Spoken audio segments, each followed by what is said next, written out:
Hey guys, it's your favorite Unc here. Go ahead and click that subscribe button below so you don't miss a single episode of Nightcap. That button right here. Come for the sports, stay for the stories. Haason Reddick wasn't a fan of Bill Belichick's criticism after the Jets lost to the Patriots on Sunday. Belichick called out the Jets and Reddick specifically on the Pat McAfee show. Just a lot of mistakes by the Jets in that game. Haason Reddick came in the game and just ran by the quarterback multiple times. Belichick comments prompted Reddick to respond on social media. Hey, someone can call Bill Belichick and give him a job. Seems like he's at home. He's home bored and can't keep me out of his mouth. Come up for air. Why don't you? No diddy. Crying emoji. Well, you did say the players these days are a little bit emotional. They don't take criticism very well. You know, he has missed a lot of playing time, a lot of practice, training camps, mini camps, OTAs. You know, I think he is going to be effective and make a difference on that defense. It's going to take a while, Ocho. We halfway through the season. It's going to take a minute. You know, once he get in that rhythm, get a feel for the game, his body and mind catches up to the speed of the game, he's going to be all right. But it's going to take a few games to get there. Ocho, what did Coach Belichick say was so bad? He just ran up the field and ran by the quarterback. Now, you might say Coach Belichick ain't a great defensive. It might not be a great GM. Mm-hmm. Look at the people. Because as Tom, Tom needed more. They gave him less and expected him to do what he had been doing the previous years. But to argue his defensive acumen, his defensive brilliance. Yeah, I don't think he would challenge that. You won't win that. You can't challenge that. You won't win that. The man has a defensive game plan that's in the Hall of Fame. His game plan against the Buffalo Bills is in the Pro Football Hall of Fame. They beat the greatest show on turf. One of the biggest upsets in Super Bowl history. Very good game at that. You can say a lot of things about Coach Belichick. His defensive mind should be unquestioned. Einstein. Sean Payton on the Panthers saying he tried to run the score up. It's in the NFL. Playback. Did he hear what I said? I could have swore I told you that yesterday. Hey, them coaches hit it. Man, everybody listen, man. They might not watch it live like this, but I guarantee you, it get to him now. It get to him.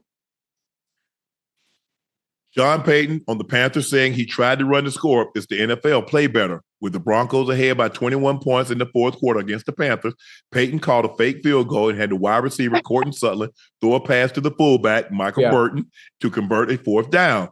Those play calls upset members of the Panthers, and J.C. Horn was caught on camera saying the Broncos were trying to run the score up. Yep, that's what we do. That's what offense is supposed to do. Payton said he looked at it as trying to win a football game and trying to learn to close out a game and suggested the Panthers play better if they like to stop the Broncos from doing such. Oh, we're trying to finish the game the right way. We're not trying to run the score up on anyone. It's the National Football League. I've been in games with a 28-point lead in the fourth quarter and lost. So we're trying to finish. You got to be alert for everything.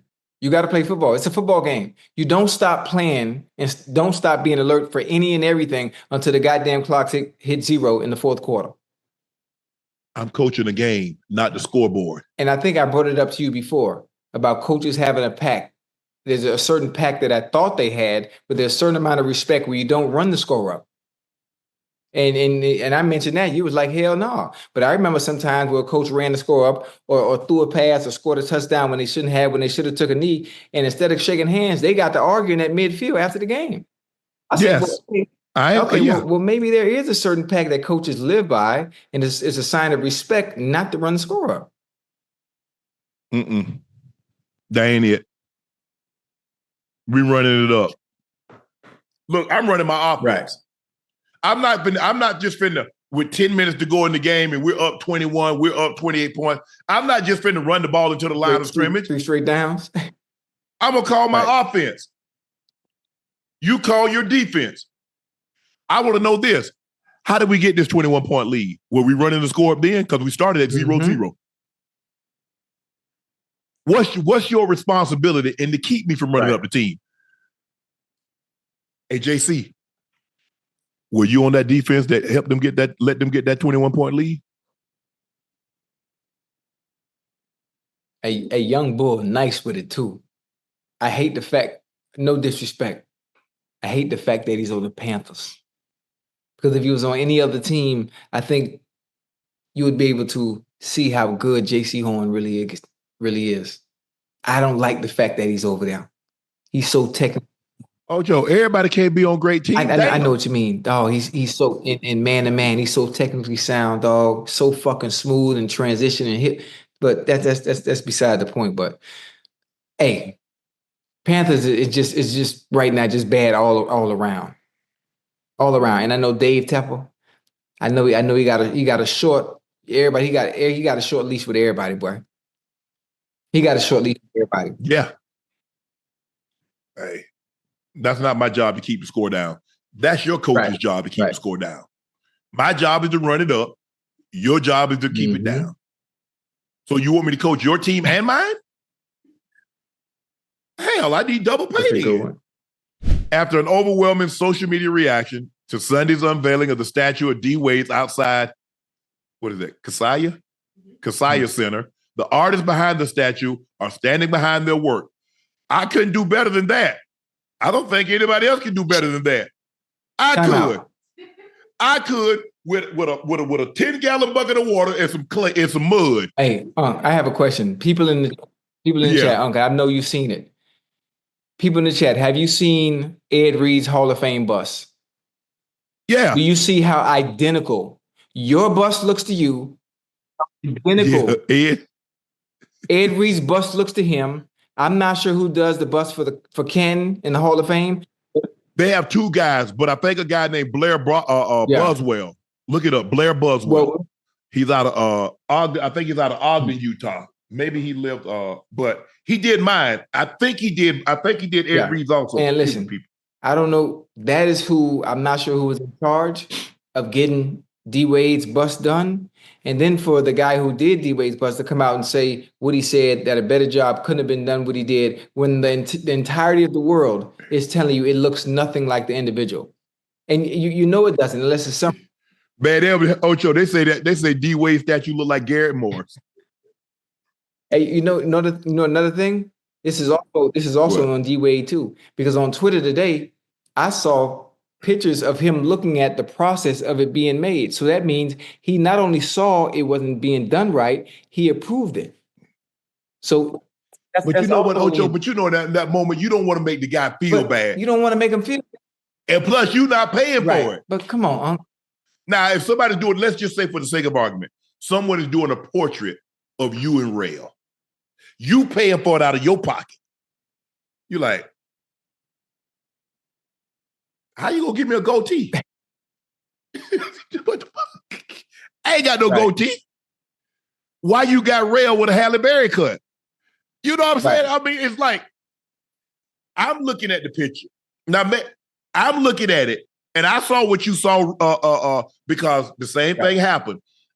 When they come, like when we get measured for the for you get the Hall of Fame, okay, Ocho, we go in. That Monday, they have the artists there. They're taking measurements. They got this, and they're seeing the distance between your eyes. They're seeing if there's any distinguishable characteristics. They give you a boatload of pictures that you can choose from. Because a lot of times, okay, do you like this photo? Do you like this photo of yourself? Do you like this photo of yourself? You like this one? You like this one? And so that starts the process, because now he's got to bring this clay to life. Okay, so that was in February. May, they call you up. We like to come out. They're going to spend about 3 or 4 hours. They got the clay. They kind of got the rough draft of kind of what it's supposed to look like. Now, he's going to do it again. He take the measurement. They got that thing, this, the width of your mouth, top of your head, everything. Now, he's doing that with the clay because he's got it. Okay, he's doing this. He's doing this. He's doing this. Like, what do you think? What can you do?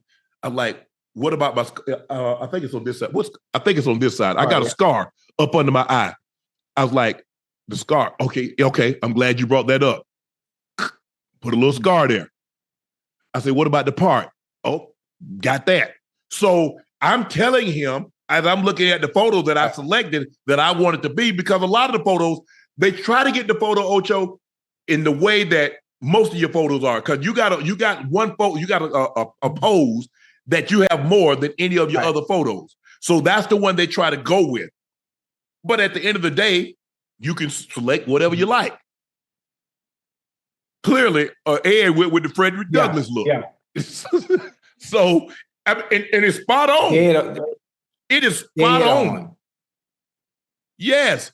But yeah, man, the guy, I mean, the fact that the person that did D Wade's bust came out and said what he said and didn't issue an apology. I understand D Wade didn't want to be rude. Yeah, he didn't want to be rude, but come on, bro. Come on. That ain't true. Now. You know, at some point you have to tell people, you know what, this isn't right, because if it's not right and the rest of the world is saying it's not right, even though you're trying to be nice, then he will continue to make the same mistakes over and over and over instead of improving on his craft and what he does. I don't know if he's gonna get any more work.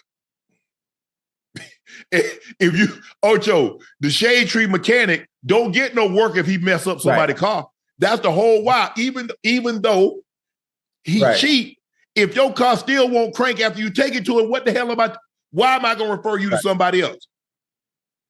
So if I'm D Wade, I'll pay somebody to steal it. I can't let y'all see this. And I have somebody else to redo it.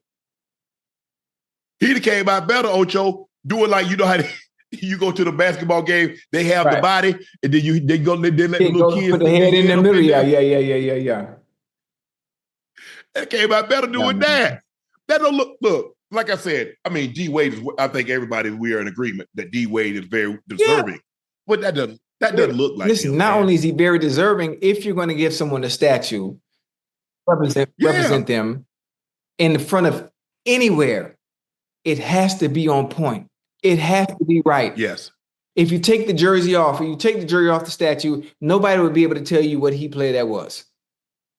No. Nobody. I don't know. The way they got his face will look like Antoine Walker a little bit. I didn't know who the hell it was. They got to fix it, and I think they got to. They really do. Because of the public, I wouldn't call it backlash, but because of the public disapproval of it not looking like D Wade, a change is going to have to be made. If not, so be it. He might be a shade tree sculptor. Arani and his artistic partner, Oscar Leon, are proud of their work and encourage people to come see it for themselves. Nah, I'm good. What do you mean see it for ourselves? We saw it.